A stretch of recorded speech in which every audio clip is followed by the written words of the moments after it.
జూబ్లీహిల్స్ ఉప ఎన్నిక నామినేషన్ల స్క్రూటినీ పూర్తయింది. 211 మంది అభ్యర్థులు 321 నామినేషన్లు దాఖలు చేశారు. 17 గంటల పాటు స్క్రూటినీ నిర్వహించగా 130 మంది అభ్యర్థులు వేసిన 186 నామినేషన్లు తిరస్కరించారు అధికారులు.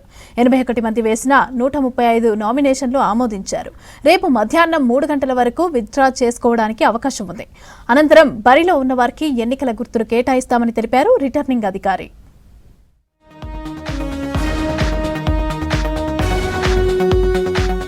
జూబ్లీహిల్స్ ఉప ఎన్నిక నామినేషన్ల ఉపసంహరణ మొదటి రోజు ఎవరూ విత్డ్రా చేసుకోలేదు.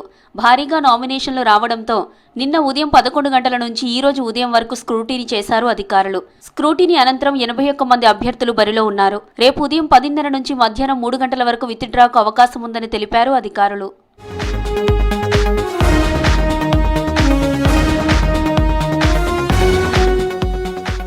జూబ్లీహిల్స్ ఉప ఎన్నిక పోలింగ్కు ఈవీఎంలు మాత్రమే ఉపయోగిస్తామని తెలిపారు జిల్లా ఎన్నికల అధికారి R V Karnan. Ballot papers voting ఉండదని, ఒకవేళ బరిలో 63 మంది అభ్యర్థులు దాటితే M3 ఈవీఎంలు ఉపయోగిస్తామని తెలిపారు. ఎంతమంది అభ్యర్థులున్నా ఈవీఎంలే ఉపయోగిస్తామన్నారు. M3 ఈవీఎంలకు ఒకేసారి 24 బ్యాలెట్ యూనిట్లను కనెక్ట్ చేసే అవకాశం ఉంటుందన్నారు. దీంతో 384 మంది బరిలో ఉన్నా కూడా ఈవీఎం ద్వారానే ఓటింగ్ నిర్వహించే అవకాశం ఉంటుందని తెలిపారు ఆర్వీ కర్ణన్. జూబ్లీహిల్స్ ఉప ఎన్నికకు సంబంధంగా అబ్జర్వర్స్ ఎలక్షన్ కమిషన్ నియమనం చేయడం జరిగింది. Election observer, general observer, police observer వారు ఇక్కడ వచ్చి డిఓ ఆఫీస్లో రివ్యూ చేయడం జరిగింది. ఏర్పాటు ఎలా చేస్తున్నాము, పోలింగ్ అరేంజ్మెంట్స్ ఏర్పాటు ఎలా చేయడం ఏర్పడింది. దాని ప్రకారం ఇప్పుడు ఎక్కువ క్యాండిడేట్స్ సంఖ్యలో ఆర్ఓ గారు అప్రూవ్ చేయడం వల్ల కొంచెం బ్యాలెట్ యూనిట్స్ కూడా ఎక్కువ అవసరం ఉంటుంది. దానికి కూడా ఇప్పుడు కొత్తదిగా చెక్కింగ్ చేసుకొని పొలిటికల్ పార్టీస్ హెల్ప్ చేసుకొని బ్యాలెట్స్ యూనిట్స్ కూడా ఎక్కువ బ్యాలెట్ యూనిట్స్ కూడా ఈసీఐకి అడిగాం. అది కూడా ఇవ్వడానికి సిద్ధంగా ఉన్నారు. దాని ప్రకారం అన్ని ఏర్పాటు చేసాం. సో అన్ని ఏర్పాటు చూసుకొని అబ్జర్వర్సు ఈవీఎం ఏర్పాటు, అదేవిధంగా లా అండ్ ఆర్డర్ ప్రాబ్లం లేకుండా అన్ని ఏర్పాటు బాగా చేస్తున్నారని చెప్పి వారు అప్రిషియేట్ చేయడం జరిగింది. ఇదే విధంగా ఎలక్షన్ వరకు ప్రశాంత వాతావరణంలో చేయాలని కోరుకుంటున్నారు. 200 వరకే బ్యాలెట్ చేయొచ్చు, నో ప్రాబ్లం. మన దగ్గర 81 ఉన్నారు. 81లో మ్యాక్సిమం 5 బ్యాలెట్ యూనిట్ వాడచ్చు. ఈవీఎం 5 ఈవీఎం వాడచ్చు. దాన్ని కూడా ఏర్పాటు చేయడం జరుగుతుంది. జూబ్లీహిల్స్ ఉప ఎన్నికకు 211 మంది అభ్యర్థులు 321 సెట్ల నామినేషన్లు వేశారని, వాటిలో 81 అభ్యర్థులు నామినేషన్ యాక్సెప్ట్ చేశామని తెలిపారు returning officer Sairam.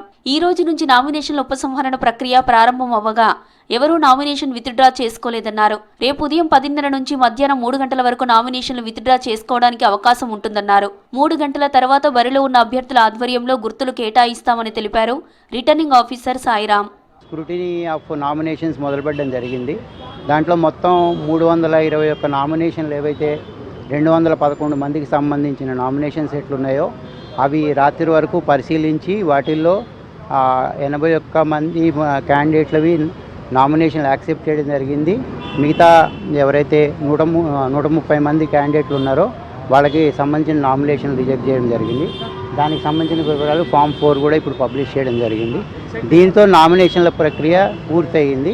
Ballot paper ఈరోజు రేపు మనకి విత్డ్రాల్స్ ఉన్నాయి. 5 గంటలకి విత్డ్రాల్స్ టైం అయిపోయింది. రేపు పొద్దున మళ్ళా 10:30 నుంచి మధ్యాహ్నం 3 గంటల వరకు మాత్రమే విత్డ్రాల్ ఫామ్స్ తీసుకోవడం జరుగుతుంది. అది అయిపోయిన తర్వాత లిస్ట్ ఆఫ్ సింబల్ అలాట్మెంట్ చేసిన తర్వాత list of contesting candidates final చేసి బ్యాలెట్ పేపర్ ప్రిపరేషన్ చేయడం జరుగుతుంది. జీహెచ్ఎంసీ హెడ్ ఆఫీస్లో ఏర్పాటు చేసిన media certificate and monitoring centre MCC control రూమ్ను తనిఖీ చేశారు ఎలక్షన్ అబ్జర్వర్స్ రంజిత్ కుమార్ సింగ్, ఓం ప్రకాష్ త్రిపాఠి, సంజీవ్ కుమార్ లాల్. వీటి పనితీరును ఎలక్షన్ అబ్జర్వర్లకు వివరించారు జిల్లా ఎన్నికల అధికారి ఆర్వీ కర్ణన్. ఎన్నికల ఫిర్యాదులపై వెంటనే స్పందించాలని అధికారులకు సూచించారు ఎలక్షన్ అబ్జర్వర్స్. ఎన్నికల ప్రచార ఖర్చులు పకడ్బందీగా నమోదు చేయాలన్నారు. స్వేచ్ఛాయుత వాతావరణంలో పారదర్శకంగా ఎన్నికలు జరిగేలా అధికారులు కృషి చేయాలని ఆదేశాలు జారీ చేశారు అబ్జర్వర్స్. జూబ్లీహిల్స్ ఉప ఎన్నికలో వినియోగించే ఈవీఎంలకు చాదర్ఘట్ విక్టోరియా ప్లే గ్రౌండ్లో ఫస్ట్ లెవెల్ చెకింగ్ చేశారు ఎన్నికల అధికారులు.